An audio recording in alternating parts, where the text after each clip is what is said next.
de Dieu, tu es présent. Magnifique Saint-Esprit, Esprit de Dieu, Tu es présent. parlons juste de sa présence et gardons le piano, Esprit de Dieu, tu es présent. Esprit, Esprit de Dieu, avec le piano.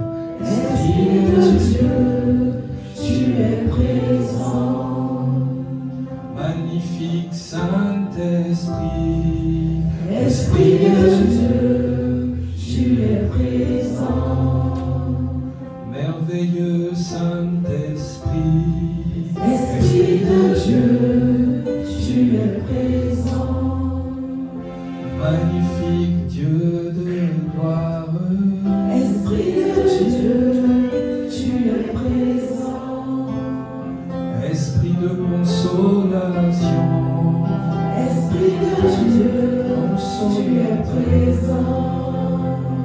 Esprit de grâce, de fidélité, Esprit de Dieu, tu es présent. Esprit de paix, Esprit de magnificence, Esprit de Dieu, tu es présent. conseiller, libérateur, Esprit de grâce, Esprit de Dieu, tu es présent. Esprit de vie, Esprit tout-puissant, Esprit de Dieu, tu Esprit es de présent. connaissance, Esprit de fidélité, Esprit de puissance, Esprit de Dieu, tu es présent. Esprit allos paraclétos, Saint-Esprit, Esprit de Dieu, tu es soutien de présent. nos vies, admirable et fidèle conseiller, Esprit de Dieu, formateur tu es par présent. excellence, conducteur par excellence, Esprit de Dieu, tu es présent. ami fidèle, véritable conseiller. Esprit de Dieu, tu es Nous présent. avons besoin de toi, alors remplis ce lieu. Remplis ce lieu de ta présence. Nous ne voulons que toi, Saint-Esprit, remplis. Remplis ce lieu de ta présence. Esprit de vie, oui, remplis ce lieu. Remplis ce lieu de ta présence. Magnifique Saint-Esprit, remplis ce Remplis ce lieu. lieu de ta Nous présence. t'invitons, Nous t'invitons. Oh, nous t'invitons. Nous t'invitons. Esprit Saint, nous t'invitons. nous t'invitons. Nous t'invitons. Oh, nous t'invitons. Nous t'invitons.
qu'une seule esprit.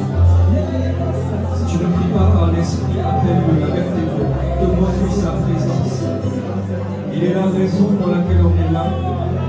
On n'est pas là pour suivre le culte. On est là pour le rencontrer. On n'est pas venu assister au culte. On est venu le rencontrer. Si le Saint-Esprit manifeste sa présence et qu'elle est palpable, il n'y a même plus besoin de prêcher. Le but de la prédication, c'est la rencontre. Le but du culte, c'est la rencontre. On vient au culte pour rencontrer Dieu. On vient au culte pour rencontrer Dieu. Dieu est réel. Jésus est réel. Jésus est vivant. Jésus est réel. Jésus est vivant. Jésus est réel. Jésus est vivant. C'est ce Jésus que nous sommes venus rencontrer. C'est Jésus-Christ que nous sommes venus rencontrer. C'est Jésus en qui nous avons cru. C'est le Jésus qui a été moqué que nous sommes venus honorer. C'est le Jésus qui a été salué que nous sommes venus célébrer. Nous nous honorons Jésus.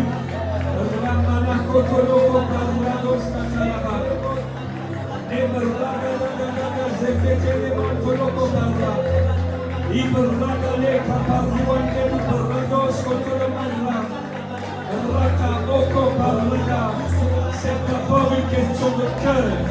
C'est d'abord une question de cœur. Et mon cœur veut te rencontrer. Mon cœur veut te rencontrer. Ça ne m'intéresse pas de passer un dimanche de plus à l'église. Ça ne m'intéresse pas un dimanche de plus. C'est pas ça qui m'intéresse. Ce qui m'intéresse, c'est ce que je trouve chaque dimanche quand je viens. C'est Jésus. C'est Jésus. C'est Jésus. C'est lui qui m'intéresse. C'est Jésus qui m'intéresse. C'est Jésus. C'est Jésus. C'est Jésus. Pas la dénomination. Pas le micro. Pas le service. Pas la charge. C'est Jésus. C'est Jésus. Car sans Jésus, il n'y a pas de dénomination. Sans Jésus, il n'y a pas de charge. Sans Jésus, il n'y a pas de chant. Sans Jésus, il n'y a pas de ministère. Sans Jésus, il n'y a pas d'église. C'est Jésus que je veux rencontrer ce matin.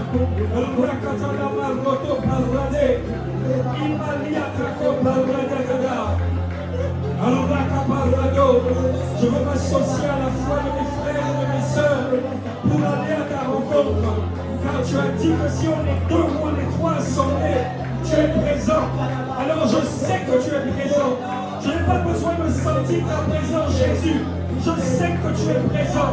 Je sais que tu es présent. Je sais que tu es présent. Je le sais.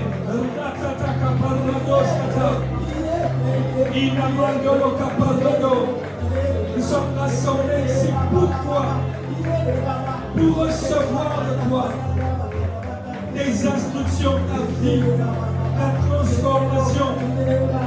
Nous voulons un impact véritable. Nous ne voulons pas être religieux, servir de manière religieuse, servir pour servir, prêcher pour prêcher.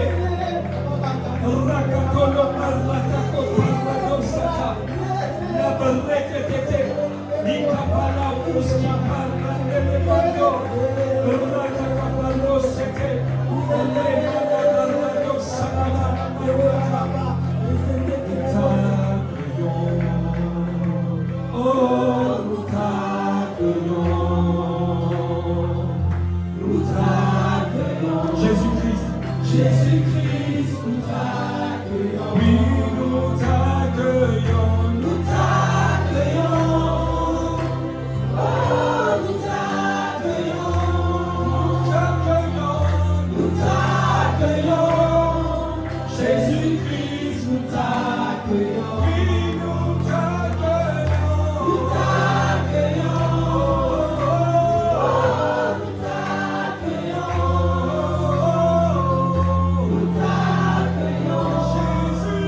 Jésus-Christ, nous t'accueillons. Oui, nous t'accueillons.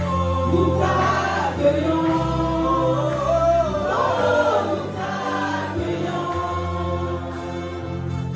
Nous t'accueillons.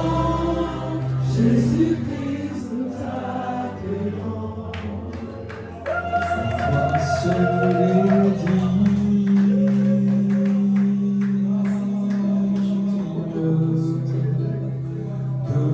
Recevoir louange et gloire pour l'éternité. Toi seul est digne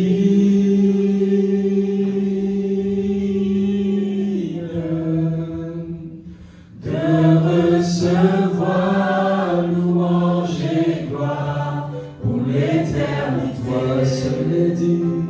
Toi seul est digne.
Jésus, je t'aime.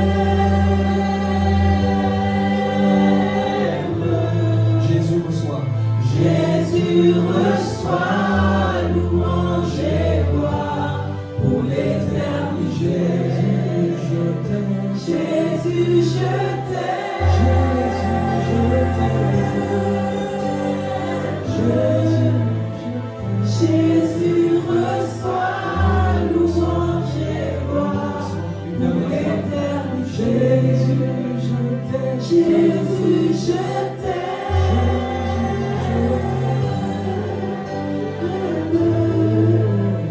Jésus, reçois louange et gloire pour l'éternité. Seigneur, nous te rendons grâce et nous te disons merci. Accompagne-nous durant ce culte, Saint-Esprit. Merci pour ta présence. Esprit de Dieu, accorde-nous la grâce de te rencontrer véritablement. Si tu es là, il n'y a plus besoin de prédication. Ta présence suffit. Ta présence a fait sortir un homme qui avait 6000 démons en lui ici. Tu n'avais pas encore prié. Tu n'avais pas encore parlé aux 6000 démons. Mais la Bible dit que lorsque Jésus arriva à Gadara, le démoniaque sortit des sépulcres. Ton arrivée est capable de faire sortir des prisons. Ton arrivée, ta présence ébranle les prisons. C'est cette même présence qui est allée trouver Paul et Silas en prison. Elle a ébranlé les fondations. Voilà pourquoi nous demandons ta présence, Jésus. Au-delà des mots, au-delà des paroles, au-delà de la mélodie. S'il te plaît, Saint-Esprit, ce matin, fais-nous te rencontrer. Au nom de Jésus, nous avons prié avec action de grâce.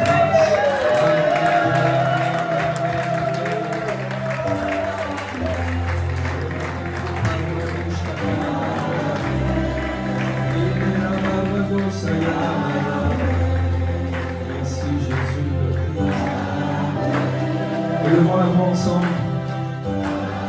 Et pendant 1 minute, prions pour nos parents dans la foi, l'apôtre Yvon, le pasteur Mose, l'apôtre Yves, le pasteur Rapi. Allons-y, prions pour eux. Vous commandez à la grâce de Dieu.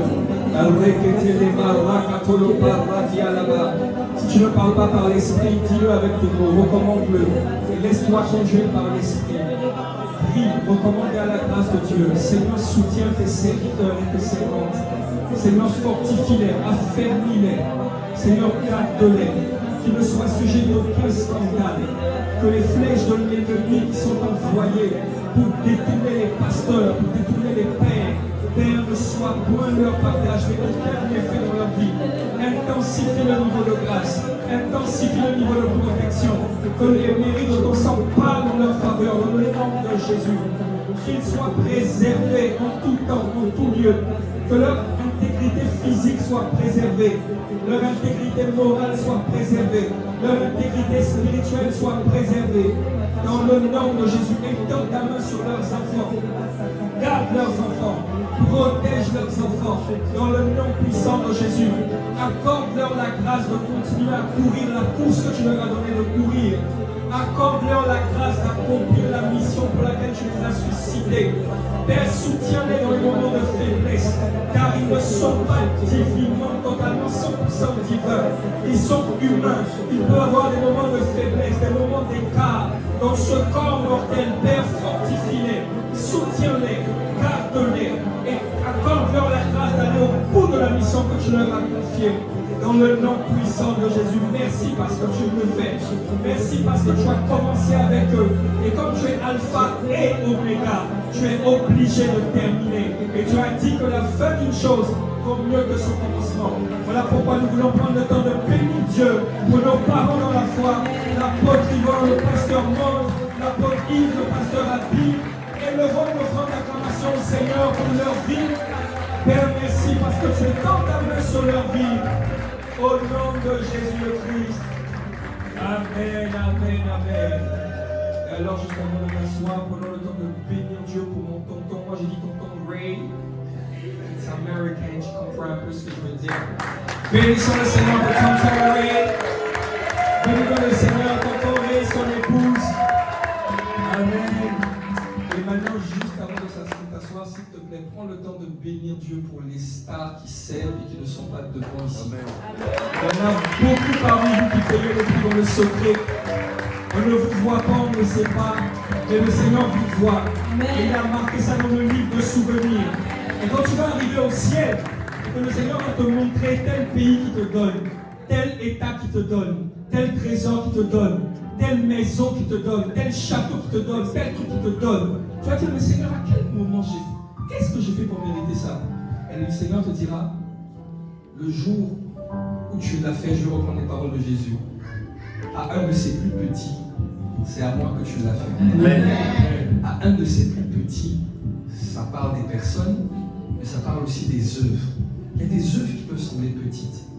Balayer l'église, nettoyer l'église, préparer le service, faire le protocole du pasteur, ou juste simplement être assis à côté de quelqu'un et lui donner ton sourire, lui donner un regard paisible. Ou des fois, ça n'a rien à voir avec l'église, ça s'est passé en dehors de l'église, dans la semaine, au boulot. On t'a offensé, tu n'as pas répondu. On t'a méprisé, tu as été en colère et tu es rentré et tu as demandé pardon au Seigneur. Pas parce que tu étais dans la raison, tu as demandé pardon parce que, ah Seigneur, mon cœur a été en colère. Oui, mais j'ai raison, on m'a vraiment fait du mal. Oui, mais c'est pas ça qui m'intéresse. Ce qui m'intéresse, c'est que mon cœur n'a pas été le cœur de Dieu à ce moment-là. On ne voit pas ces choses. Mais le Seigneur te dira, tu vois, chaque fois que tu as fait ces petites choses-là, voilà ce que ça produit. C'est ce que j'essaie de vous expliquer en vous parlant du grain de sénévé. Même si votre foi est petite, comme un grain de sénévé, si vous l'avez, vous direz à cette montagne, déplace-toi et elle se jettera. De la même manière, même si vos œuvres semblent petites, mais qu'elles sont faites avec le cœur de Dieu, ce sont des œuvres qui sont capables de déplacer des montagnes de crédits, de dettes, de problèmes, de situations compliquées. Tu es en train de réfléchir à comment tu vas financer les études de tes enfants plus tard, peut-être. Mais je te dis que tu es déjà en train de les financer en prenant soin de la maison. Tu ne te rends pas compte. Il y a des sujets de prière qui sont en train d'être exaucés pendant que tu es en train de porter la charge avec Dieu. Et les amis, Jésus revient bientôt. Vous allez voir que ce n'est pas un mythe. Vous allez voir, les amis. Vous bénirez Dieu d'avoir servi Dieu. Vous bénirez Dieu. Vous bénirez Dieu. Vous bénirez Dieu. Alléluia. Alors prenons place. Installons-nous. Amen, amen, amen. Merci les chantres. La franco-villoise. Elle est dans ma échie, hein? Alléluia. Alors on va prendre ensemble, on va rentrer tout de suite dans la parole. On va regarder tout de suite Matthieu chapitre 24, versets 4 à 13. Qui est content d'être là ce matin? Amen. Je suis très content d'être là avec vous. Matthieu chapitre 24, versets 4 à 13. C'est vrai que je n'ai pas donné les versets, donc c'est normal que ça prenne un peu de temps, mais ça va le faire. Matthieu chapitre 24, versets 4 à 13. Je lis la parole du Seigneur. Je vais me mettre sur le côté comme ça. Je vais aussi lire. Jésus leur répondit, donc c'est dans la version seconde, effectivement. Jésus leur dit, c'est pas grave sur la parole de vie, c'est pas grave, pas de souci. Jésus leur répondit. En fait, on pose une question à Jésus. On lui dit, Seigneur, comment on va reconnaître que c'est la fin des temps? Comment on va reconnaître qu'on est dans les derniers temps? Quelqu'un va dire, pasteur, il aime trop les trucs de la fin du monde. C'est parce qu'il a dit, en fait, la fin du monde est une bonne nouvelle pour tous les véritables adorateurs. Parce que la fin du monde sous-entend que ce pourquoi on s'est toujours battu normalement va arriver, c'est-à-dire le retour de Jésus. Dans un premier temps, il paraît dans les cieux, on monte vers lui, et puis après on revient avec lui 7 années plus tard pour régner pendant 1000 ans, et puis après pendant l'éternité. Le but pour lequel on est là, c'est Jésus-Christ. Et Jésus lui-même, qui est la vérité, a dit, lorsque vous verrez ces choses, il dit, réjouissez-vous. Donc, je ne me réjouis pas des catastrophes qui arrivent sur la terre, dans le monde, jamais de la vie, mais je me réjouis parce que ce sont des enfants, donc c'est normal. Hein. Pour moi, c'est les plus beaux et tout, etc. Non, je sais déjà que c'est la triche. Mais quand je les vois, et quand ma femme surtout les voit, elle a oublié les douleurs de l'enfantement. Elle a oublié le fait qu'elle a perdu sa forme de sa jeunesse. Elle a oublié tout ça. Ils sont tellement magnifiques. Qu'un parent dise Amen. Qu'un futur parent, c'est-à-dire quelqu'un qui va rentrer dans le mariage, dise Amen. C'est bien, on n'est pas beaucoup. C'est que vous êtes intéressés par le Christ, par le mariage. Ok.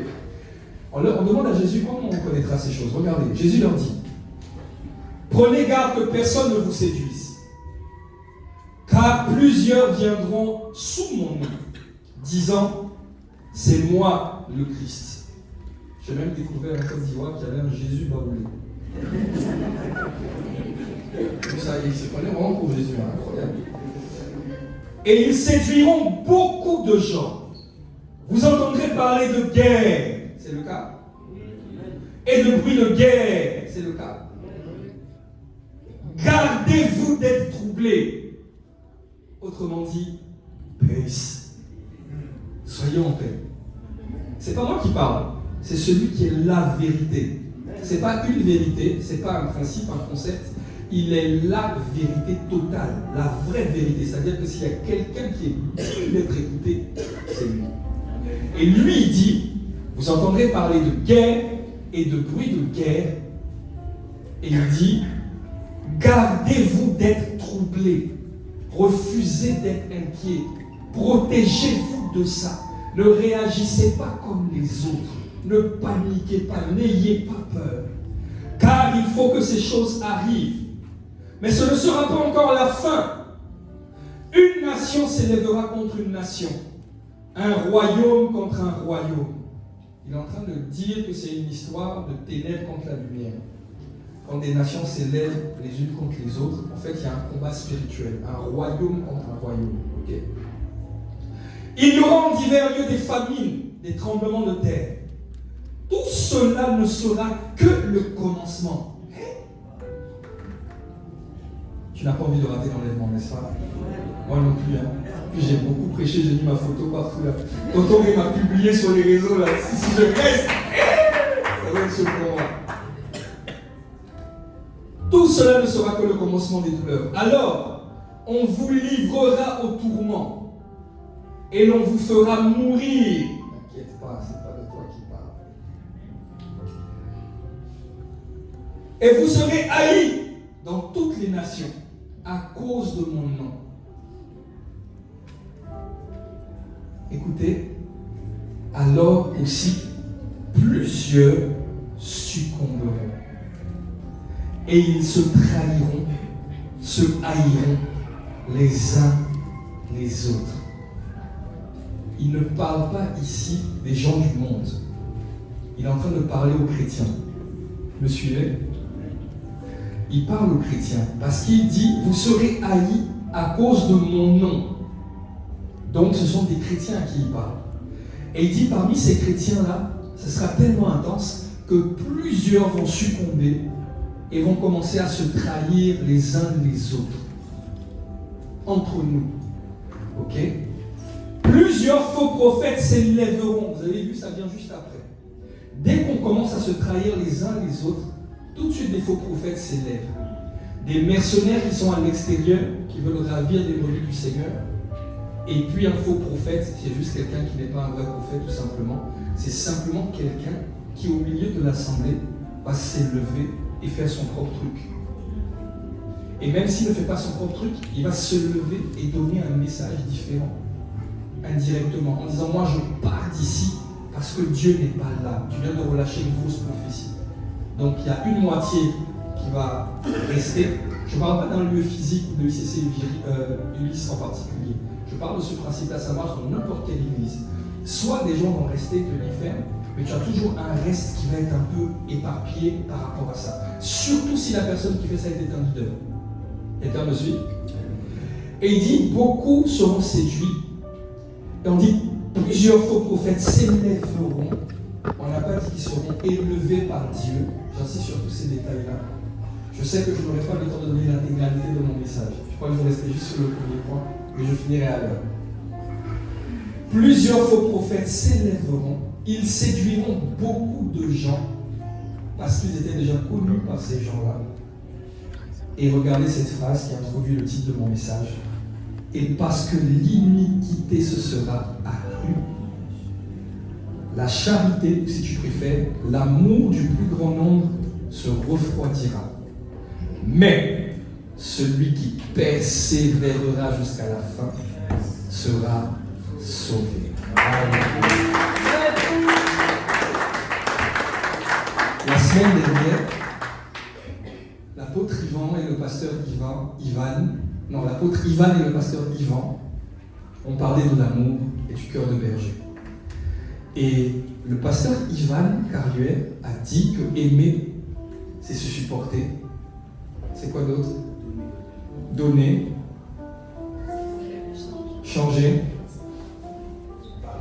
pardonner. pardonner, il l'avait intégré dans un coin, persévérer. Ok? Et Jésus nous dit dans les derniers temps, l'amour du plus grand nombre, il n'a pas dit va disparaître, va se refroidir. Mais il dit celui qui persévérera dans quoi? Dans l'amour sera sauvé. D'où le titre de mon message. Aimer, aimer, aimer. C'est fini, on peut rentrer à la maison. Aimer. Aimer est en rapport avec les familles d'impact. Dis-moi amen. Amen. Tu ne peux pas ouvrir ta maison si tu n'aimes pas. Maintenant, aimer, c'est plusieurs choses. Et je vais revenir sur le point que le pasteur Yvan Carluère a dit. J'ai appelé ça le DSPC. Donner, supporter, persévérer, changer. Amen. Mais je pense que je ne veux parler que du donner aujourd'hui. Parce qu'il y a tellement de choses à dire sur ça. Mais je crois qu'on va être édifié par la grâce de Dieu. Amen. Alors regardez. Aimer, c'est donner. Vous me suivez? Aimer, ce n'est pas ressentir. Aimer, ce n'est pas avoir une émotion. Aimer se conjugue toujours avec le don. Est-ce qu'on peut mettre Jean 3,16? Et l'une des manières d'être sûr qu'on a la bonne définition des choses, c'est de s'appuyer sur celui qui a créé toutes choses. Aimer, c'est donner. Quand tu décides d'ouvrir ta maison, tu fais un don quelque part. Tu manifestes un amour qui n'est pas sensationnel, mais qui est spirituel. Et ce qui est spirituel prime sur le sensationnel. Quelqu'un me suit? Aimer, c'est donner. Regardez. Car Dieu a tant aimé le monde qu'il a donné son Fils unique afin que quiconque croit ne périsse point, mais qu'il ait la vie éternelle. Car Dieu a tant aimé qu'il a fait quoi? Dieu a tant aimé qu'il a donné. Il ne peut pas y avoir amour s'il n'y a pas de don. Ça n'existe pas. Ça, vous le savez, n'est-ce pas? Maintenant, qu'est-ce que Dieu a donné? Dieu a tant aimé le monde qu'il a donné son Fils unique afin que quiconque. Dieu a tant aimé qu'il a donné son Fils unique afin que quiconque. Si je te prête 100 euros, non, on va faire l'inverse, comme ça va plus te parler. Si tu me prêtes 100 euros, tu t'attends à ce que je te rende au moins. On est d'accord? Je ne t'attends pas à ce que je te donne 50 euros. Ou bien, tu as un bon cœur. Si tu me donnes 100 euros, tu t'attends à ce que je te rende 100 euros, n'est-ce pas? Tu me donnes 10 000 euros, tu t'attends à ce que je te rende au moins 10 000 euros. Mais Dieu a tant aimé le monde qu'il a donné son Fils unique afin que quiconque. Il n'y a pas un problème? Il y a un problème. Dieu manquerait-il de sagesse? Dieu aurait-il manqué de discernement? Non. Si Dieu est suffisamment sage pour dire, si méchant comme vous êtes, vous savez donner du pain à vos enfants, ou du poisson, je crois, c'est ça que le verset dit, quand ils ont faim, à plus forte raison, Dieu donnera le Saint-Esprit à ceux qui le lui demandent. Dieu montre ici qu'il est plus sage que nous. Mais là, il dit qu'il donne son Fils unique afin que quiconque. Alors que toi et moi, si je te donne 100 euros, je m'attends à ce que tu me rendes 100 euros. Quel est le point ici? Si Dieu donne son Fils unique afin que quiconque croit ne périsse point, ce n'est pas parce qu'il s'est fait avoir, c'est parce qu'il est en train de révéler que la véritable identité de ce qu'on appelle quiconque est unique. Car Dieu ne peut pas donner l'unique pour recevoir n'importe quoi. Si Dieu donne l'unique, c'est afin de récupérer aussi quelque chose d'unique. Toi. Amen. Ça a du mal à rentrer parce que la vie t'a trop bousillé. Mais le Seigneur va te reconstruire. Amen. Tu es unique aux yeux de Dieu. Il n'y en a pas deux comme toi aux yeux de Dieu. Et même la science le prouve, il n'y a pas deux personnes comme toi. Deux jumeaux ne sont pas pareils. Si Dieu donne l'unique, c'est afin de récupérer quelque chose d'unique. Tu es unique. Ne me parle pas de comment tu es venu au monde ou ce que tu faisais avant. Dieu dit, mais tu es unique. Fais ce que tu veux, tu es unique. Paul a tué des chrétiens, mais Paul est unique à mes yeux. Tu as tué qui? Tu as tué qui? Moi, je suis un grand meurtrier. J'ai tué beaucoup de moustiques. Ça, par contre, on peut avoir la prison à vie pour les moustiques et les cafards. Tu as tué qui? Paul a tué des chrétiens. Mais il était unique aux yeux de Dieu. Ok? Donc il a tant aimé le monde qu'il a donné son Fils unique afin que quiconque croit ne périsse point, mais ait la vie éternelle. Maintenant, cette histoire, elle ne commence pas à Jean 3,16. Ici, on apprend un principe que tu peux noter, principe numéro 1. Aimer consiste à donner ce qu'on a d'unique. Aimer consiste à donner ce qu'on a de précieux. Aimer consiste à donner ce qu'on a de cher. Alléluia. Et ta maison, si tu es propriétaire, tu l'as payée certainement très cher. Ou ton loyer te coûte quand même une bonne partie de ton budget tous les mois. Donc quand tu décides d'ouvrir ta maison comme ça pour une famille d'impact, tu es en train de démontrer ton amour. Ok? Mais là n'est pas mon point. Aimer consiste à donner ce qu'on a d'unique, n'est-ce pas? Maintenant, est-ce que vous savez que ça, Dieu l'a fait dès le commencement? Lorsque Dieu voulait créer les poissons, qu'est-ce qu'il a dit? Il a dit que les eaux reproduisent. Dans d'autres versions, que la mer reproduise. Quand il a voulu créer les animaux, qu'est-ce qu'il a fait? Il a dit quoi? Que la terre reproduise. Mais quand il a voulu te faire toi et moi, il a dit quoi? Genèse 1,26.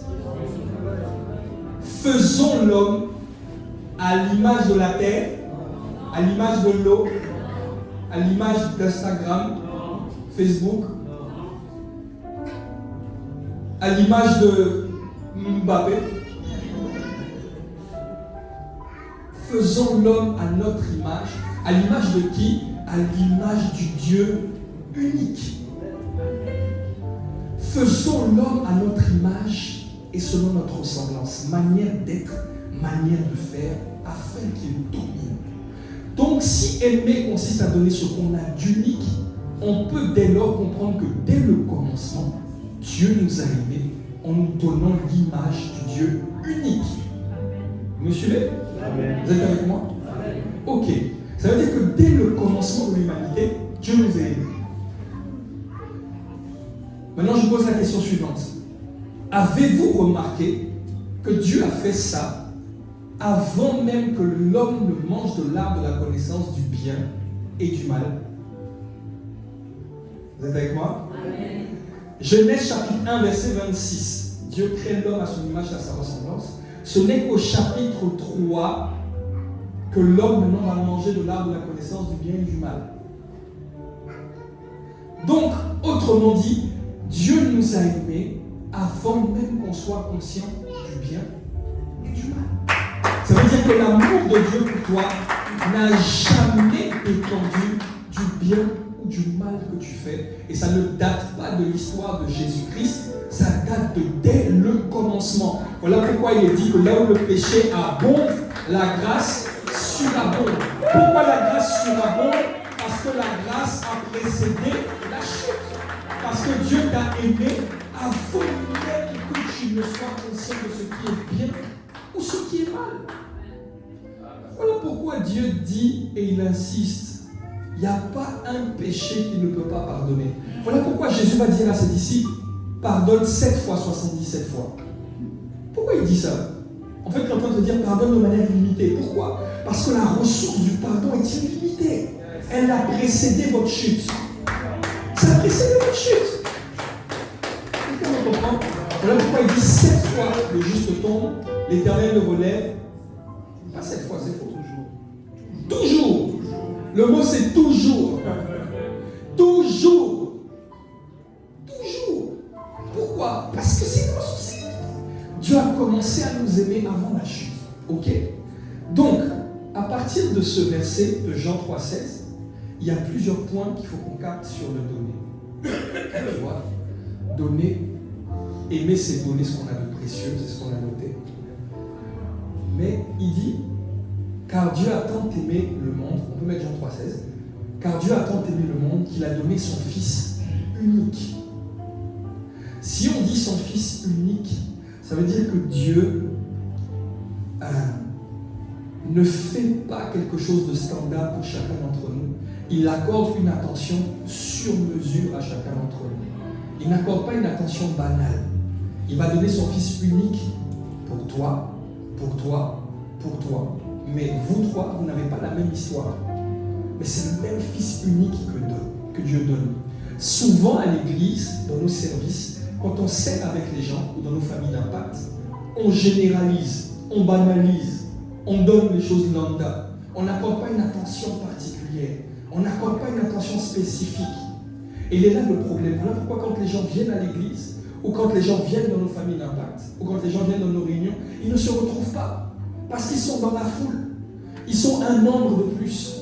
Une personne de plus à l'église. Donnez-moi le prix d'une vie, ça coûte combien une vie?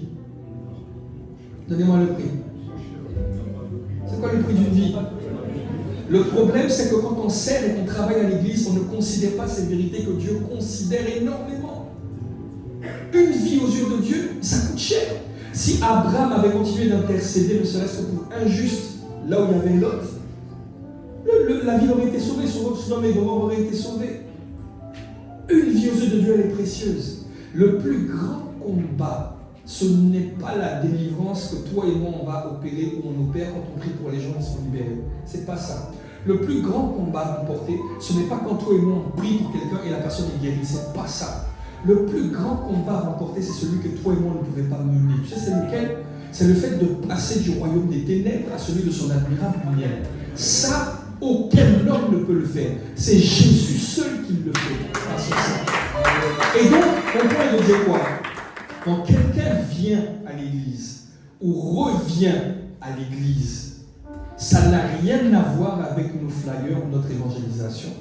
Notre évangélisation a juste été un canal par lequel ce que Dieu a déjà accompli se manifeste. Mais ce n'est pas notre évangélisation qui a fait que la personne est venue. Non.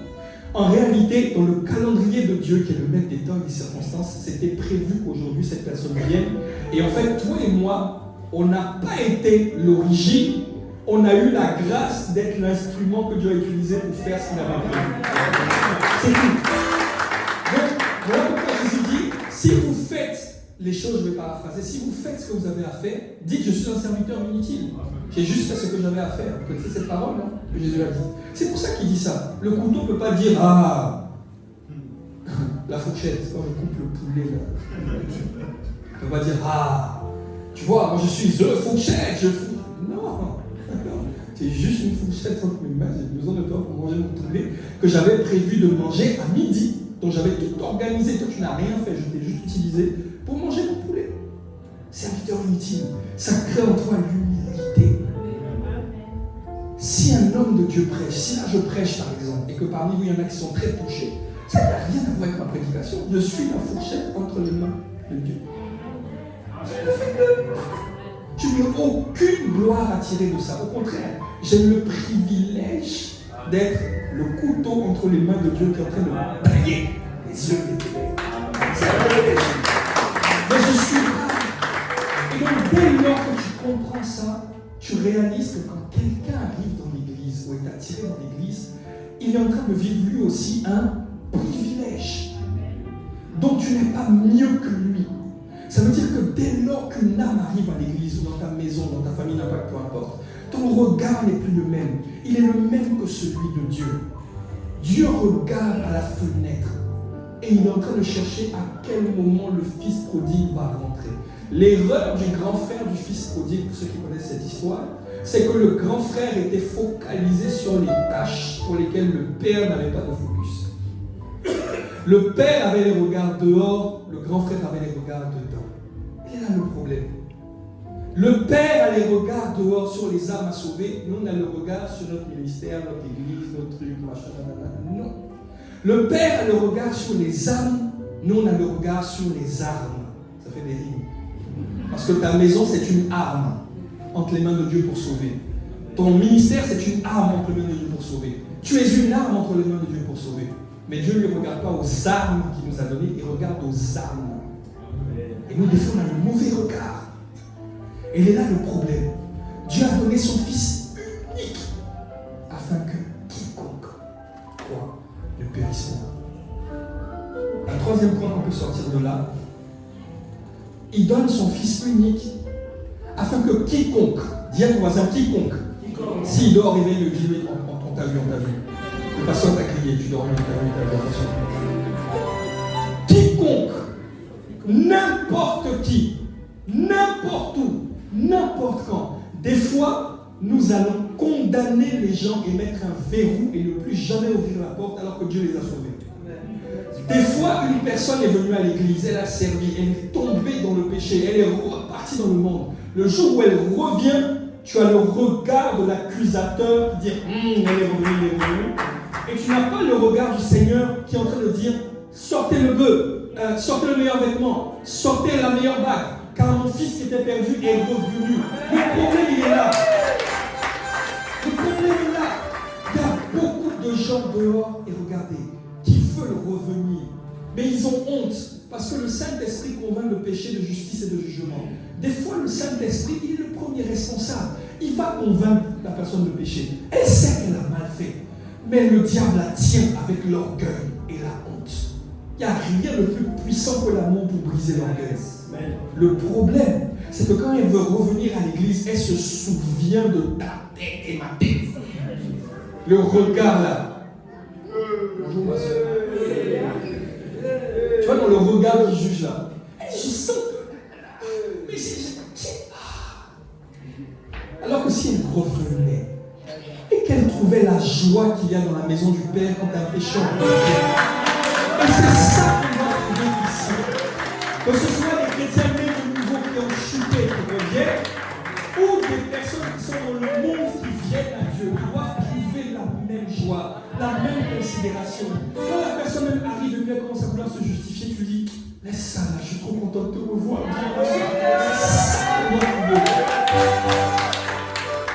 Parce que nous, on ne fait pas ça. Il faut savoir que Satan travaille. Vous vous rappelez la dernière fois quand je suis venu, j'ai parlé d'Apocalypse 12:12. Le diable est descendu, allumé une ardente colère, parce qu'il sait. Oh, alléluia. Je pensais que c'était dans les mouvements. Ah ouais, c'est la fréquence de l'autre côté. Mais venez au culte si vous ne voulez pas. Il y a la place. Le diable travaille, sachant qu'il lui reste peu de temps. Apocalypse 12:12. Donc pendant que nous, on prend le temps de contempler, et je répète encore cette phrase que j'ai trop aimée, les armes qu'on a au lieu des armes, Satan, lui, prend le temps d'enfoncer ces personnes qui sont retenues. Et c'est ce qui est dommage. Des gens veulent revenir à l'église, mais ils savent qu'ils vont être critiqués, ils vont être jugés. Ils sont déjà désolés. Le Seigneur a fait le plus grand travail. Convaincre de péché, ce n'est pas humain. C'est le Saint-Esprit qui convainc de péché. Donc quand quelqu'un est convaincu de péché et que tu accueilles cette personne avec le cœur de Dieu, tu es en train d'honorer le travail que le Saint-Esprit a fait. Mais quand quelqu'un est convaincu de péché et qu'il revient et que tu compliques la tâche, je n'ai pas dit de lui redonner le micro, c'est pas ça que je dis. Je dis de l'aimer, de l'accompagner, de ne pas la juger, de lui rappeler qui elle est. Peu importe la manière dont tu vas la reprendre, rappelle-lui qui elle est. Tu peux dire, comme je dis à ma fille, moi, je ne dis pas à ma fille, quand elle ment, je ne dis pas, tu es une menteuse. Je ne dis pas ça. Je dis, pourquoi tu fais quelque chose qui n'est pas ta nature en fait? C'est pas toi ça. Et une princesse ne ment pas, pourquoi tu mens? Si tu n'es pas une menteuse, tu es une princesse, pourquoi tu fais des trucs que les gens font? En fait, dans ma manière de parler, je suis en train de la conjuguer en ce qu'elle est. Dans ta manière de reprendre les gens, conjuguer. Il y a une manière de dire tu viens de commettre un péché, tu vas échouer dans ton ministère. Et puis tu peux lui dire aussi en fait, par rapport à là où Dieu t'attend, tu ne peux plus rester là, sors de là. Je t'ai dit la même chose. Je t'ai dit la même chose. Mais le fait que ça produit dans le cœur est différent. C'est ce que Jésus fait. Va et ne pêche plus. Va et ne pêche plus. C'est ce qu'il fait. Vous voyez? Donc il faut honorer le travail que Dieu fait. Ça a des risques. Voilà pourquoi Jésus a dit, je vous envoie comme des brebis au milieu des loups. On risque de tomber des fois sur des gens un peu compliqués, c'est vrai. Mais ça en vaut la paix. Si à cause d'une âme, on doit passer par là, ça vaut la peine. C'est tout ce que Dieu nous demande. D'aimer les âmes. Donc c'est le quiconque. Je vais tirer une troisième clé avant de passer au point numéro 2. J'essaye d'aller assez rapidement. La quatrième clé, pardon. Donc on a vu que aimer, c'est donner ce qu'on a de précieux. Rappelez-vous ce qu'on a de précieux. L'argent, c'est précieux, mais je ne veux pas de ton argent. On s'en fout. Parce que mon papa et le père lui mettent de l'or et l'argent. Par contre, ce que je veux, ce que n'importe quel homme veut, c'est ton temps. Parce que le temps, c'est la monnaie de la vie, vous vous rappelez? Et donc, quand on aime, on accorde du temps. On prend du temps. Et je me prêche à moi-même parce que hier, j'ai été convaincu de péché. J'étais en train de m'organiser, de travailler sur un projet que je dois préparer par rapport à l'église. Parce que je dois faire un truc en connecté et tout, je vous en parlerai.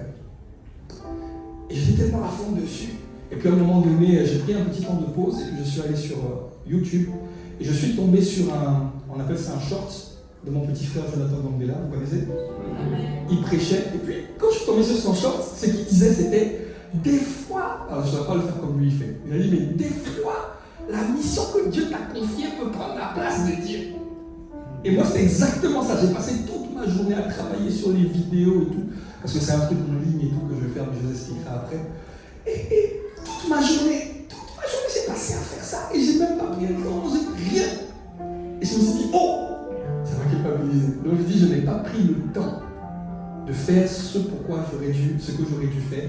Et je n'ai pas pris le temps de prendre un temps avec Dieu.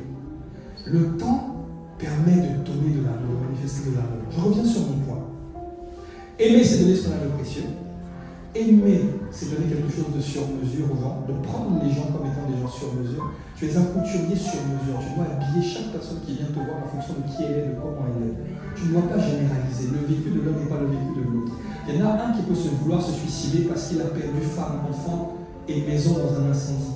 Il y en a un autre qui veut se suicider parce que son oreille est plus grande que l'autre. Dans les deux cas, c'est le suicide. Tu ne peux pas dire à l'un, c'est un petit péché, et à l'autre, c'est un grand péché. Tu dois rester focalisé sur l'esprit de suicide qui va emporter l'un et l'autre et détruire les œuvres. C'est comme ça que Jésus fait. Voilà pourquoi Jésus est capable de se dire qu'il se souvient de la veuve et de l'orphelin. Et le même Jésus est capable de te dire qu'il connaît le nombre de tes cheveux. Donc il veut dire que du plus petit détail de ta vie aux plus grandes choses de ta vie, je prends soin de toi. I care about you. Tu vois? Donc aimer, c'est donner ce qu'on a d'unique. Aimer, c'est donner. Qu'est-ce qu'on a dit? Donner ce qu'on a d'unique, sur mesure, donner son temps. Le troisième point, j'ai dit, ce n'est pas juger les gens et les mettre dans une case. Il y a un quatrième point, ici, qu'il faut qu'on tire. Aimer consiste à donner ce qu'on a d'unique. Mais pour sortir ce qu'on a d'unique, il faut laisser Dieu nous transformer.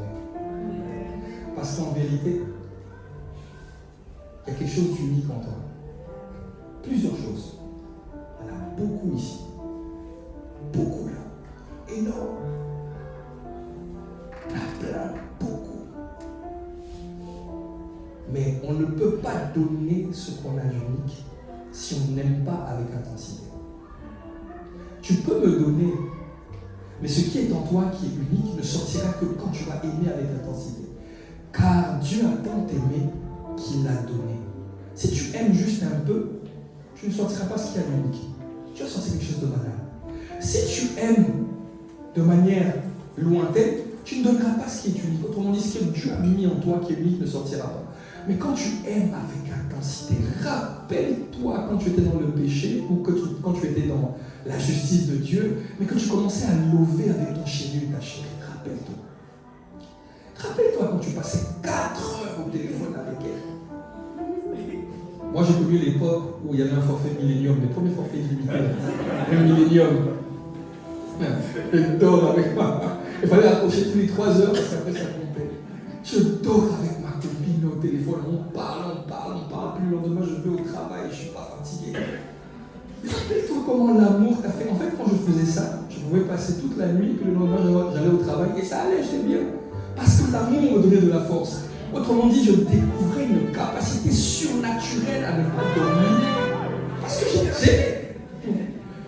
Et puis au travail, encore, on arrive au boulot, je suis encore au téléphone avec elle. Quand la patronne arrive, allô chérie, allô baby, ça va babe. Tu vois? Il y en a qui disent babe ici, lève pas la main si tu as le babe. Hein? Quand tu aimes, il y a des choses uniques qui sortent de toi. Des trésors uniques qui sortent de toi. Voilà pourquoi Dieu nous demande d'aimer. Aimer. Tout le dépôt, le potentiel qui est en vous ne sortira que par amour. Par amour, un père de famille, je suis papa, je le sais, un père de famille est prêt à donner sa vie pour ses enfants. Par amour, une mère de famille est prête à donner sa vie pour ses enfants. Par amour, tu peux renoncer. Tu peux faire de grands exploits par amour. Tous les passionnés de sport, demandez à Cristiano Ronaldo s'il aime le football. Vous allez voir s'il va vous dire ouais, ça va. C'est un passionné. Il mange football, il rêve football, il pense football, il est connecté football. Demandez à Michael Jordan, il pense basket, il aime basket. Demandez-leur. Kobe Bryant, un joueur qui est décédé. Demandez-leur. Ils vont vous dire ça. L'amour produit en vous des capacités surnaturelles. Et c'est ce qui est intéressant. Parce que quand ces choses-là vont sortir, vous allez être célébrés par les hommes. Mais ce qui va vous faire le plus plaisir, ce ne sera pas le fait que les hommes vous célèbrent. Ce sera le fait que les hommes aient reçu ce que Dieu avait mis en vous. Vous allez pouvoir conjuguer la célébration. Vous allez pouvoir le conjuguer avec le cœur qu'il faut. Et c'est comme ça que personne ne sera emporté par l'orgueil. Parce que quand tu célèbres Dieu parce qu'on t'acclame, tu vas être emporté par l'orgueil. Mais quand tu célèbres Dieu parce que celui qui t'acclame a été guéri du cancer, parce que tu as payé le prix dans la prière, c'est différent. Ça crée en toi un cœur différent. Vous comprenez quelqu'un, monsieur? Donc, aimer, c'est donner. On va voir le point numéro 2. Le deuxième point, je vais aller au dernier point, il est 17. Je vais aller au dernier point directement. Aimer, c'est changer. On a parlé de donner, on a parlé de changer. Le fait que toi et moi, on ne laisse pas Dieu nous transformer, est un signe qu'on ne veut pas aimer. On refuse d'aimer. Marie-toi avec un frère, marie-toi avec une sœur et refuse de changer. Tu es en train de lui dire, je n'ai pas envie de t'aimer. Ah oui, aimer, c'est changer. Regardez ceci.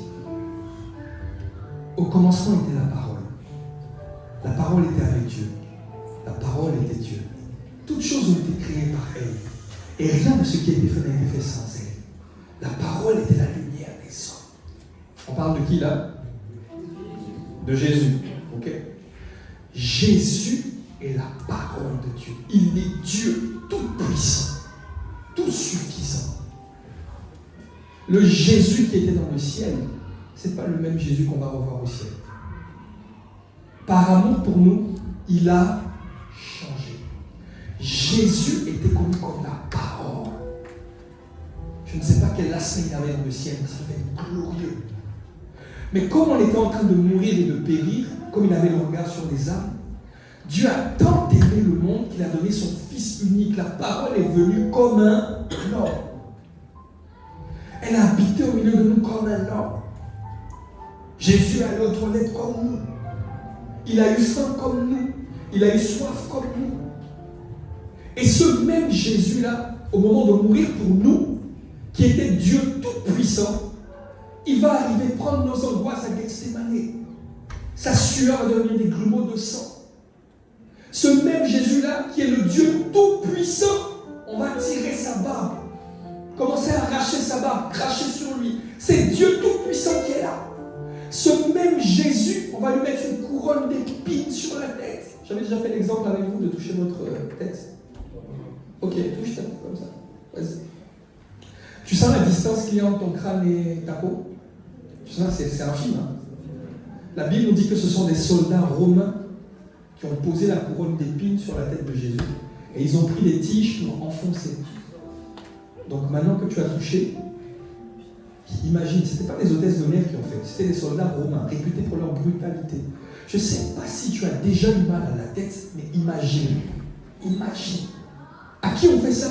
À Dieu. Il peut juste respirer. La Bible dit que c'est par le souffle de sa bouche qu'il va vaincre Satan à la fin. Vous savez ça dans l'Apocalypse? Jésus ne va même pas combattre. La Bible nous révèle que Satan était chassé du ciel. Ce n'est pas Jésus qui l'a chassé, c'est un de ses anges. C'est-à-dire que Jésus est tout puissant. Et on lui met une couronne d'épines. Il ne parle pas. Le même Jésus, on va le percer dans ses mains, percer dans ses jambes, percer sur son côté. Il ne dit rien. Pourtant, il était la parole. Et là, Jésus meurt vivant en enfer. Il règle le problème. Et il ressuscite. Alors, toi et moi, et quelques disciples, on a vu que Jésus est ressuscité. Venez, on fait un voyage dans le temps. On était là-bas. Tout ici, c'est les Ulysses. On était avec les pierres et tout ça. Mais on avait un gars dans notre église, ici, c'est les Ulysses primitifs. Il s'appelait Thomas. Thomas dit, les gars, moi, si je n'ai pas vu Jésus, si je n'ai pas mis ma main dans ses plaies, je ne crois pas. Il dit, mais Thomas, regarde, on te dit qu'il est ressuscité, on l'a vu. Il dit, oh, arrêtez ça. Alors, suivez avec moi, je vais terminer avec ça. Jean 20, versets 24 à 29. Jean chapitre 20, versets 24 à 29. Vous allez comprendre encore. Il dit, Thomas, Jésus est ressuscité. Il dit, non, arrêtez là. Les gars, on est en avril là-haut. Arrêtez. Thomas, on l'a vu. Non, arrêtez là.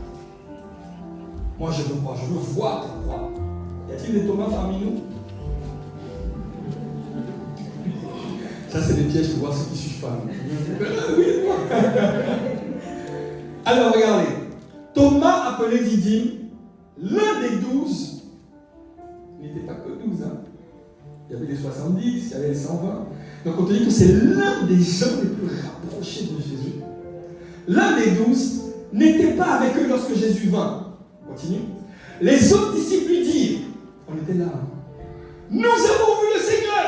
Mais il leur dit, et à mon cela, si je ne vois pas dans ses mains la marque des clous, si je ne mets pas mon doigt dans la marque des clous, et si je ne mets pas ma main sur son côté, je ne croirai point. Retenez bien ce verset.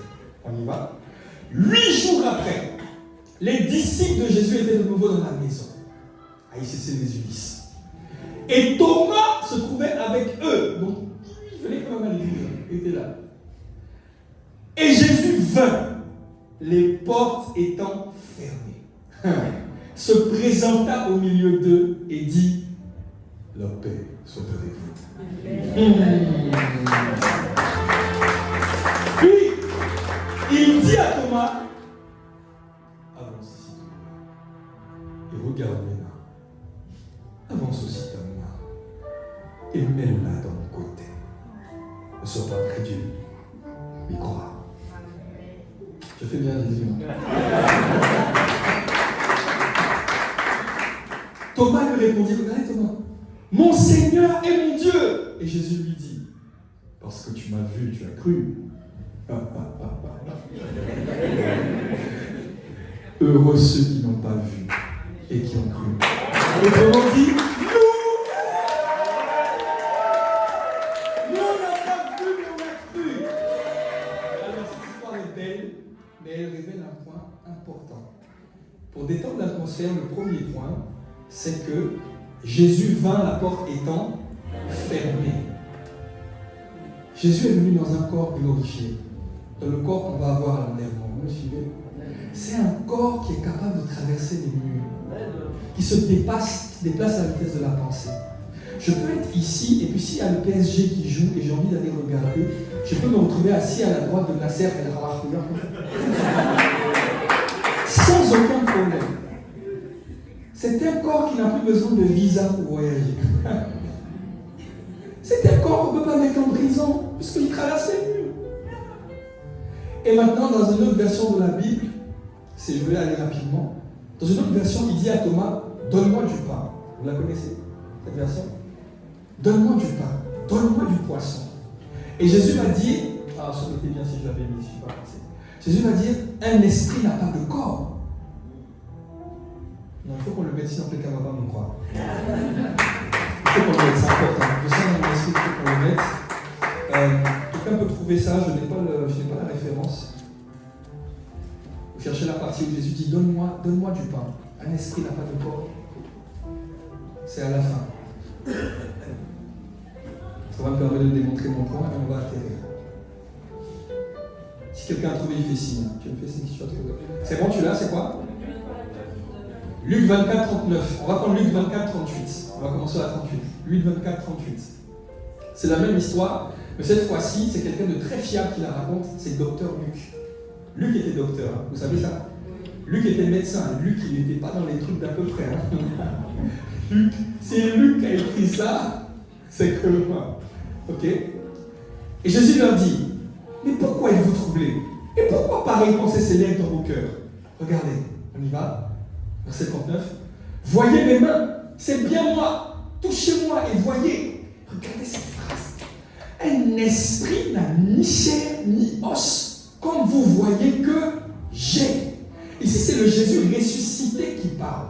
C'est le Jésus qui est monté au ciel, c'est lui qui parle. Il dit, regardez, je ne suis pas un esprit. Ou comme on dit en Côte d'Ivoire, je ne suis pas un esprit. Je suis, regardez, touchez-moi. C'est ce qu'on appelle le corps glorifié. C'est un corps qui ne peut plus tomber malade. Un corps qui ne peut plus être retenu. Un corps qui ne peut plus pécher. Un corps capable de traverser les murs. Un corps qui ne peut plus grossir ou maigrir, il est parfait.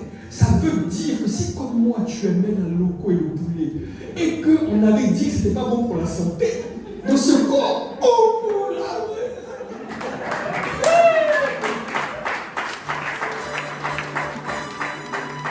un esprit n'a ni os, ni chair. Ça veut dire que ce Jésus qui était ressuscité avait des os et une chair, mais plus la chair sarx. Je dirais c'est la chair sarx dans le Seigneur, avec ce pourquoi la vue a été créée, avec ce pourquoi le toucher a été créé. C'est le corps glorifié. Et c'est ce Jésus-là qui est remonté au ciel. Quelqu'un me suit? Donc Jésus est descendu humain, souillé. Il est remonté non pas en tant que divinité dans son intégrité physique comme il était. Il est remonté en tant qu'humain glorifié.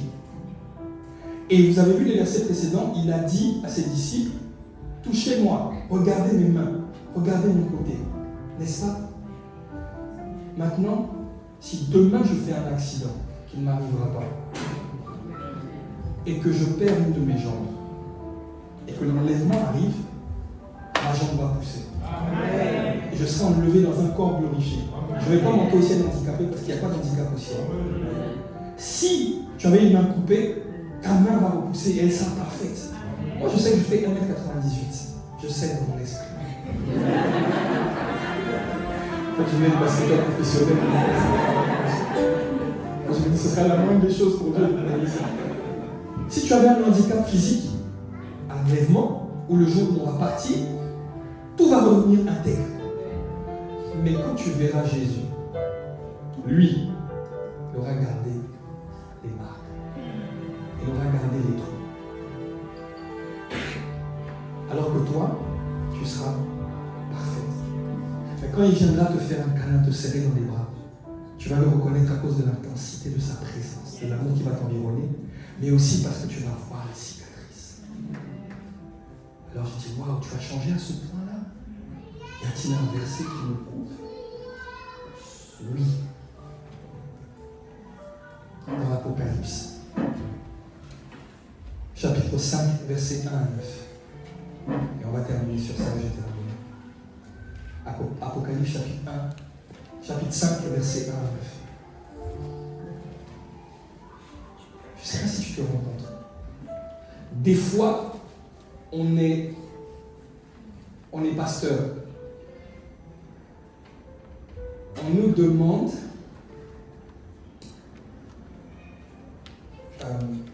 c'est comme si demain, toi tu es pasteur, et puis on te met sous discipline. T'as vu ce que ça te fait?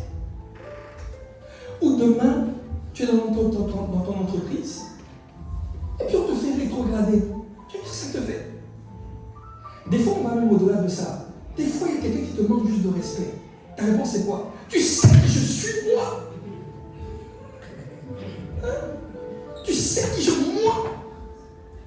Tu vois le niveau d'orgueil? Des fois, on te diminue. Des fois, on va appeler, je vais dire pasteuré. Bon, pasteuré, allez, je te mets dans la maison. Pasteuré vient lui te dit, tu as mal mangé, c'est pas bien. Il m'a parlé comme ça à moi. Ça va pas lui. Il sait pas que je suis bénévole. vole. Il ne me paye pas mon loyer. Des fois, ton responsable va te parler, tu as du mal à descendre. Et Jésus était plus élevé que toi. Il ne s'est pas contenté de descendre. Il est même remonté dans un statut inférieur à ce qu'il avait avant. Et de manière éternelle. Regardez. Jean est dans l'Apocalypse. Il est radiant d'esprit. Et Jean dit, je vis dans la main droite de celui qui était assis sur le trône un livre écrit en dedans et en dehors, scellé par 7 sceaux. On continue. Et je vis un ange puissant qui criait d'une voix forte, qui est digne d'ouvrir le livre et de rompre les sceaux. Continue. Et personne dans le ciel, ni sur la terre, ni sous la terre, ne put ouvrir le livre, ni le regarder. Donc Jésus lui-même, tu peux t'installer, ma soeur? Oui, installe-toi, ça ne reste pas devant, on peut lui faire une petite place. Non, je peux même t'installer là, il y a une petite place là. Installe-toi. Ouais. Il dit, personne ne fut trouvé digne d'ouvrir le livre, ni de le regarder. Alors, s'il n'y a personne, c'est-à-dire depuis le ciel, là où il y a toute la vérité, il regarde sur la terre, personne n'est digne. Sous la terre, personne n'est digne. Dans le ciel, personne n'est digne. Pourquoi tu te la racontes? Quelqu'un me comprend? Pourquoi on fait preuve d'orgueil alors que personne n'est digne d'ouvrir le livre? Et nous, des fois, on est trop gonflés. On se gonfle pour rien. On n'est rien. Mais ce n'est pas ça mon point. On continue? On y va? Et l'un des vieillards me dit à Jean, ne pleure point. Voici, regardez bien, le lion de la tribu de Juda, c'est qui? Okay. Le lion de la tribu de Juda, le rejeton de David, donc il donne 2 témoins pour te dire que le gars dont je te parle là, c'est Jésus, a vaincu pour ouvrir le livre et ses 7 sceaux. Regardez le verset qui suit. Et je vis au milieu du trône, au milieu du trône, la position la plus élevée au ciel. Il montre sa divinité. Le Jésus dont vous avez tiré là-bas, que vous avez crucifié. Je vis au milieu du trône et des 4 êtres vivants. Et au milieu des 24 vieillards, quoi? Un lion? Un agneau comment? Vous savez ce que ça veut dire ignorer? Autrement dit, je vois quelqu'un avec des cicatrices qui semble faible par rapport à la dimension dans laquelle je suis en train d'opérer. Je vois comme si le plus puissant des puissants a une apparence de quelqu'un de faible. Autrement dit, il a gardé ses marques. Pourtant, c'est le lion de la tribu de Juda. Maintenant, voici, je vous dis une chose pour chacun d'entre nous. Des fois, vous aurez l'apparence d'agneau et les gens vont vous trouver faible. Mais vous êtes des lions. Vous serez des agneaux dans la présence de Dieu. Et devant l'ennemi, vous êtes des lions. Alors, mon point est le suivant. Avez-vous vu ce à quoi Jésus a renoncé? Toi, tu refuses de renoncer à ton poste au boulot, à ton titre dans l'église, à ta responsabilité dans l'église. Tu refuses de diminuer même dans l'estime de tes amis, dans le regard de tes amis. Il y en a même qui ont perdu la vie, se sont suicidés parce que les gens ne les voyaient plus comme ils les voyaient. Tu refuses de perdre ce que les gens pensent de toi. Tu refuses de diminuer, de descendre. Regardez ce que Jésus a fait. Il était Dieu tout-puissant. Il est toujours Dieu, mais il est remonté dans une dimension différente à jamais. Pour toi et moi. Toi et moi, quand on ira au ciel, on n'aura aucun trou dans nos mains, aucun trou dans nos pieds. Lui, les a gardés. Qui on est pour se gonfler la poitrine? Voilà pourquoi je hais l'orgueil. Voilà pourquoi j'aime l'humilité. Voilà pourquoi je suis frustré d'être dans ce corps-là, parce que des fois, il y a des réactions, ça m'énerve. Je dis, mais je ne peux pas, il a tout donné. Il a tout donné. Regarde ce que ça lui a coûté. Regarde ce que ça lui a coûté. Et tout ce qu'il nous demande, nous, c'est de payer un loyer? Non. C'est de donner tout notre argent? Non. Qu'est-ce qu'il nous demande? Aimez-vous. Et le pire, je termine avec ça, ce n'était pas prévu. Le pire, c'est que quand il fait ça, il sait que potentiellement, il l'a fait à perte. Parce que si moi j'étais Jésus, et que j'avais fait ça, si moi j'avais fait ça, que j'étais à sa place,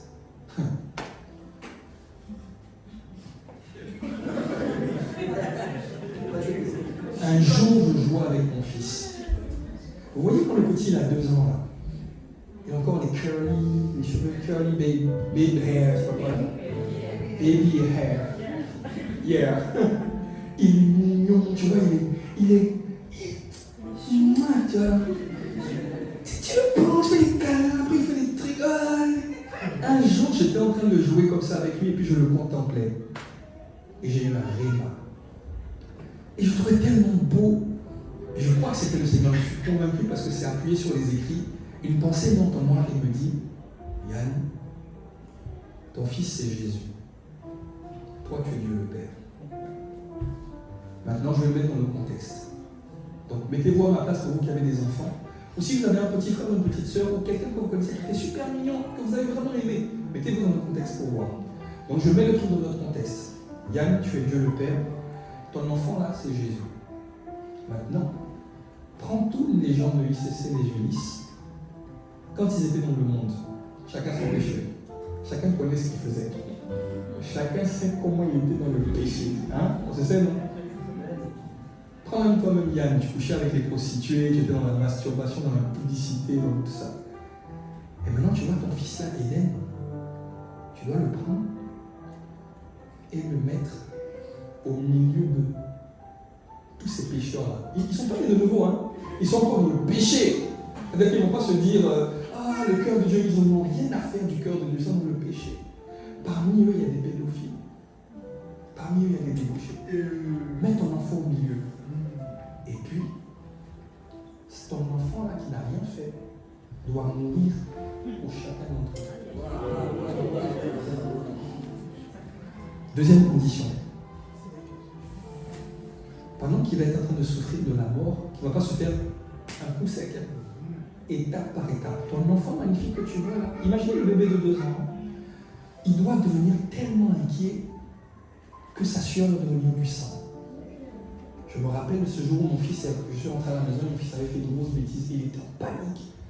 Je me rappelle de ces jours où mon fils rentre à la maison parce qu'il y a un enfant qui l'a embêté à l'école. Je vois la colère. Alors là, si on me dit que le sang de mon fils a coulé, mais alors, mais tu vas mettre quand même, tu vois. Mais là, je vois mon fils, sa sueur devient du sang, tellement il est inquiet, tellement il prend les peurs des gens. Et je ne dois rien faire. Ensuite, mon fils, on doit tirer sa barbe. Comme il n'a pas de barbe, c'est comme si on doit prendre son bras et tirer son bras, aller tirer, les cartonner, lui faire du mal. Et je ne dois rien faire. Mais je dois regarder la scène. Parce que c'est le jugement des gens des Ulysses. Et puis ce même fils-là, on doit lui mettre une couronne d'épines alors qu'il a encore la fontanelle. Et je ne dois rien faire. Ce même fils-là, on doit percer ses mains, ce bébé. Et je le vois crier, il n'a rien fait. Mais je ne dois rien faire. Percer ses pieds, rien faire. Le clouer sur une croix, rien faire. Tout ça pourquoi? Pour que les gens qui me font ça, là, qui lui font ça, soient sauvés. Donc je dois sacrifier mon fils comme ça pour que ceux-mêmes qui sont en train de tuer mon enfant que je vois, j'ai noté leur nom là, je les connais tous, pour qu'après je leur dise, vous êtes pardonnés. Je ne dois rien faire. Et puis, je vais faire quelque chose que je n'ai jamais fait. Dieu a toujours été fidèle. Il n'a jamais abandonné personne. Jamais. Ça n'existe pas. Dieu est toujours présent. Mais ce jour-là, Dieu devait faire quelque chose qu'il n'a jamais fait. Il devait abandonner Jésus afin que ceux qui sont en train de le tuer là ne soient jamais abandonnés par Dieu. Alors Dieu, ok, allez, pendant qu'il y pense, il dit non, je ne vais pas, mais il faut que je le fasse pour que les hommes soient pardonnés. Et pendant qu'il y pense, il entend son fils. Papa, pardonne-leur, ils ne savent pas ce qu'ils font. Ah, ce fils ça toi, mon cœur est à mon cœur, je ne peux pas l'abandonner. Je dois le faire de descendre. Et au moment où Dieu respire un bon coup, le Père, il se détourne et il commence à abandonner parce que la stratégie était la suivante. Jésus a pris tous nos péchés, n'est-ce pas? Il a pris tous nos péchés. Dans le livre de Corinthiens, j'ai plus le verset exact, mais on nous dit que celui qui n'a pas connu le péché, Dieu l'a fait exactement, devenir péché. Donc Jésus n'a pas seulement porté le péché, il est devenu le péché. Tout le péché qui domine le monde, Jésus est devenu ça. Et c'était la stratégie de Dieu. Parce qu'une fois que Jésus devient le péché, si Jésus meurt, c'est le péché. C'est ça le plan. Maintenant, le problème c'est que pour qu'il devienne totalement le péché, il ne peut pas y avoir une quelconque once de sainteté en lui. Donc, pour que le truc soit pleinement accompli, il faut que Dieu... Vous suivez? Et donc, quand Dieu prend et il se retire pour que son Fils, qu'il a connu dans le ciel comme étant la parole, devienne l'opposé, pire même que Satan. Quand il décide de le faire dans son cœur de père, au moment où il part, il entend Eli, Eli, lama sabachthani. Mettez-vous à la place de Dieu. Dieu se retire de celui qui était en lui. Je ne sais pas si vous captez le game. Quand une mère est enceinte, elle a une idée à peu près de ce truc-là. L'enfant est dans son ventre. Il y a une différence entre accoucher et se faire éventrer et arracher l'enfant. Vous comprenez? L'enfant est dans son ventre. Il a une intimité avec la maman, avant même le papa, avant même tout le monde. Et comme si ça ne suffit pas, même quand l'enfant naît, on doit encore aller les séparer en coupant le cordon ombilical. Donc imaginez le lien. Mais cette mère qui a toute cette intimité avec l'enfant n'est qu'une préfiguration imparfaite de ce que Jésus était pour le Père. Parce que nous, là, on n'est pas dans le vrai. La vie est une école dans laquelle on apprend à connaître Dieu, c'est tout. Sinon, nous, on n'est pas dans le vrai. Le vrai, c'est lui.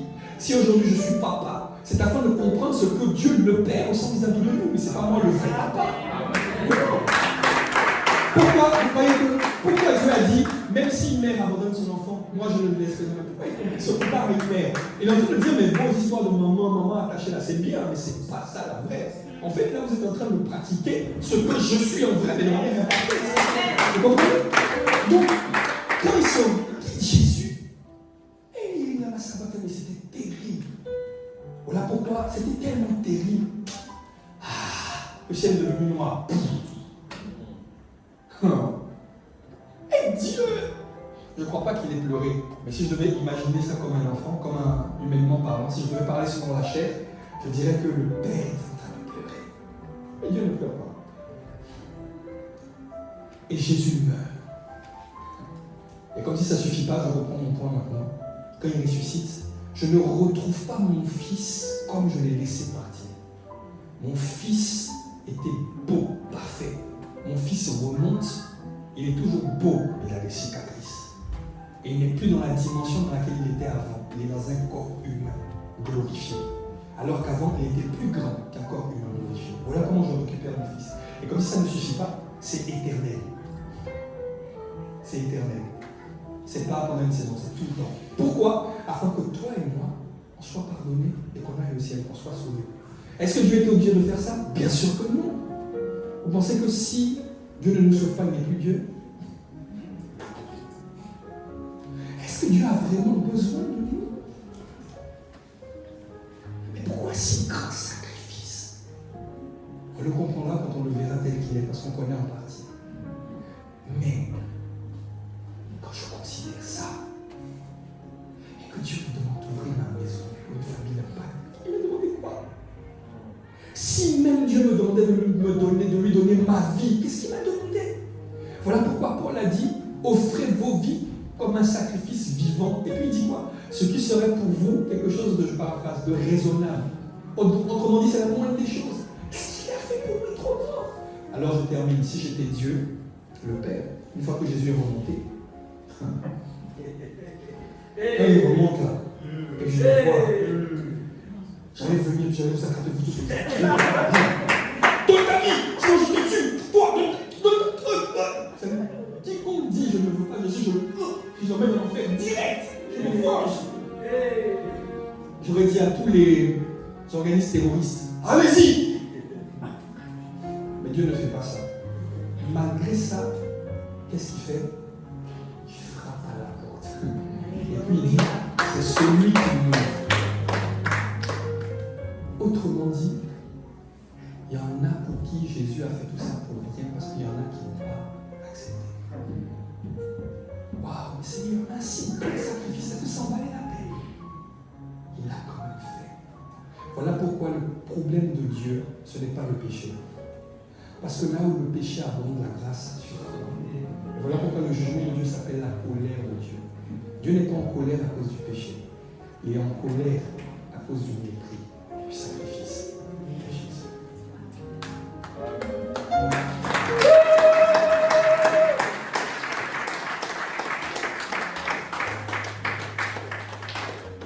Cela dit, quiconque va honorer Jésus, pas dans ses mots, d'abord dans son cœur, qui va ensuite produire des actions. Des fois, ton action ne sera pas parfaite, mais la motivation venant de l'Esprit de Dieu, de ce que Dieu te demande de faire, de tout. Parce que Dieu ne regarde pas d'abord à ce qui frappe à l'œil, il regarde à l'intention. Des fois, comme moi, tu vas entendre parler des défis qu'il y a à la cité royale. Et tu vas commencer à pleurer. Tu vas pleurer pourquoi? Parce que tu te dis, mais purée, quand je travaillais encore dans la banque et que j'avais toutes ces primes et tout ça, j'ai fait des crédits, j'ai dépensé partout. Et aujourd'hui, je ne peux pas donner comme mon cœur a envie de donner, je suis frustré. Mais pour Dieu, tu as donné. Il a vu. Je me souviens de ce moment où j'étais à la Cité Royale, à Boissy, c'était à Boissy. Et le pasteur Yvan lance cet appel. Vous savez comment on s'en fout de l'argent? L'argent, ça ne nous intéresse pas. On s'en fout de ça. Je le dis haut et fort, on s'en fout de l'argent. On n'en a rien à faire. Mais quand tu vois qu'il y a des gens qui sont remplis d'argent, des grands footballeurs, des grands chefs d'entreprise, qui bénéficient des conseils de l'apôtre, de ce que Dieu fait à ICC, qui sont transformés, changés dans leur vie, et qui ne donnent même pas un rond pour la construction de l'édifice de la Cité Royale. Et que l'apôtre lance cet appel. Je me souviens de ce jour-là où j'étais à Boissy, à côté de la porte qui mène aux toilettes, là, j'étais assis là, je commençais à pleurer. J'ai pleuré pourquoi? Parce que j'avais des dettes de partout, je n'étais pas propriétaire, j'étais au tribunal, on allait m'expulser, j'étais au tribunal de Saint-Denis. Je n'ai jamais été dans un tribunal. Sauf pour ça. Et je me souviens que je suis là à l'église comme ça, et il me reste 142 € et quelques. En fait, c'est quelque chose que j'ai retiré, j'avais retiré 150 €, parce que je savais que quand ma paye allait arriver, tout allait passer. Donc, dès que ma paye est arrivée, j'ai payé ma dîme, j'ai retiré un petit montant, et puis j'ai dit, allez, par la foi. Parce que je devais gagner peut-être 1500 € et j'avais 2000 ou 2500 de crédit. Et je me souviens de ce moment-là, avec les 142 €, c'est tout ce qui me reste. Je ne te dis pas de faire ça. J'essaie de te montrer un peu le type de cœur, ok? Mais je ne te dis pas de faire ça parce que ça c'est personnel. Et je commence à pleurer. Et je pleure parce que moi je vois ce que Dieu fait à travers son église. Même pas que ICC, toutes les églises, mais c'est ma famille. ICC. Quand je prends ces 142 € là et je pleure. Je pleure pas parce qu'il ne va plus rien me rester. Je pleure parce que je voulais donner plus, mais je ne peux pas à cause des bêtises que j'ai fait dans le monde. Et je les mets dans l'enveloppe. Et je pleure et je sais. Vous croyez que ça, c'est des choses qui ont été oubliées? C'est inscrit dans le livre de vie. Dans le livre de souvenirs. C'est pas fini. Mais d'expulser, je suis passé à propriétaire de mon appartement. Aujourd'hui, je suis un expulsé qui est propriétaire. Avec le bon cœur. Parce que tu peux être propriétaire et te gonfler la poitrine. Mais le jour où l'apôtre Yvan a appris ça, et que je lui ai raconté le témoignage, il est tellement heureux. Et je lui ai dit, mais papa, tu sais ce qui me rend le plus heureux, tu sais c'est quoi? C'est même pas la maison. C'est le fait que Dieu est dedans. Que c'est Dieu qui a donné la maison. Alors, je reviens sur mon point, j'ai fini, je m'arrête. Les chants peuvent monter. Regardez le prix que Jésus a payé. Considérez le prix que Jésus a payé. et considérer ce que Dieu te demande aujourd'hui. Il n'y a pas match. Il n'y a pas photo. Et comme si ça ne suffisait pas, il dit qu'il va nous récompenser infiniment au-delà. On a fait quoi? Voilà pourquoi Jésus dit qu'on va dans la victoire. Voilà pourquoi il dit qu'on est plus que vainqueur. Voilà pourquoi il dit la grâce surabonde. Voilà pourquoi Paul dit que Dieu illumine les yeux de vos cœurs afin que vous puissiez voir l'espérance qui s'attache à votre appel. En fait, voilà pourquoi on dit que Dieu fait des largesses. En fait, on ne va pas comprendre quand on va voir le niveau de gloire qui nous attend au ciel et le peu de choses qu'on a fait. On ne va pas comprendre. On ne va pas comprendre. On ne va pas comprendre. Pourquoi? Parce que c'est démesuré par rapport à ce qu'il nous demande de faire. Pourquoi il a fait ça? Pour la simple et unique raison qu'il est amour et qu'il nous aime. Et nous demandons juste de faire la même chose. Amen.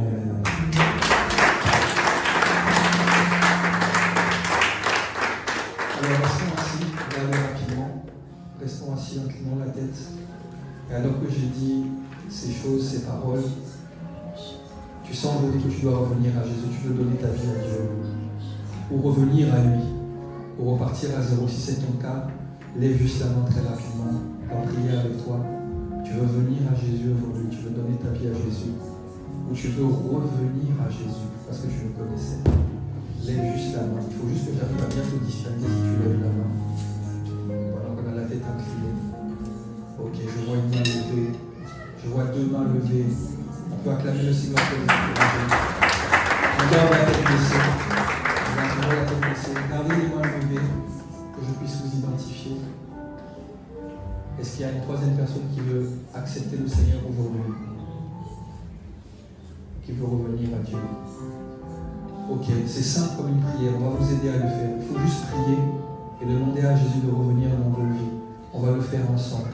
Donc pendant que vous avez la main légèrement levée, vous allez répéter avec moi, on va les aider. Dites avec moi, Seigneur Jésus, je te demande pardon pour la vie que j'ai menée. Aujourd'hui, je reviens à toi.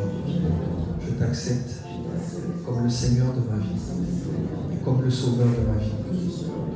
Prends-la et fais de moi ce que tu as prévu depuis le commencement, que je sois. Au nom de Jésus. Amen. Amen, amen. On peut acclamer le Seigneur.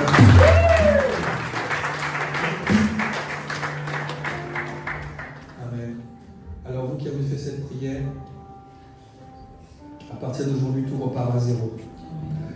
Mais il reste un dernier point, c'est le plus important. Je vais simplement vous demander là où vous êtes de vous tenir debout. Pas besoin de venir devant, tenez-vous juste debout. Si vous avez fait cette prière, allez-y. Satan essaie de vous dissuader parce qu'il sait que si vous restez dans les ténèbres, que vous ne vous déclarez pas publiquement, il a la main parce qu'il est le prince des ténèbres. Il va vous rattraper. Mais Jésus a dit, celui qui croit de sa bouche, qui croit dans son cœur et qui confesse de sa bouche, celui qui fait ça, il sera sauvé. Et de la même manière que Jésus n'a pas eu honte de se présenter pour toi, tu ne dois pas avoir honte aussi.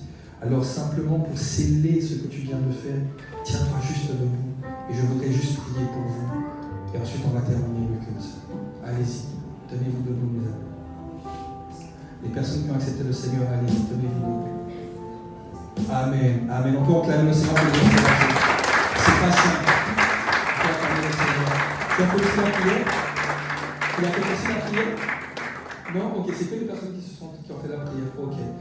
Maintenant, fermez les yeux et levez les mains. On va prier pour eux simplement. On va prier pour eux. Père, nous te rendons grâce pour mon frère et pour ma sœur. Esprit de Dieu, merci parce que dès maintenant, ton sang parle en la faveur de chacun et de chacune. Seigneur, merci parce que les œuvres du passé n'ont plus d'effet sur leur vie. Tout ce qui tenait leur vie captive, peu importe le niveau de chute, le niveau de profondeur, nous commandons dans le nom de Jésus que ça s'arrête maintenant, au nom de Jésus. La voix du sang de Jésus parle sur vos vies et vous purifie, vous lave de toute forme de souillure, les péchés sexuels, les impuretés, les souillures de l'âme, les mauvais cœurs, les cœurs qui ont été brisés, abusés, toutes ces choses, le Seigneur les efface dans le nom de Jésus. Et une nouvelle saison commence dans vos vies maintenant au nom de Jésus.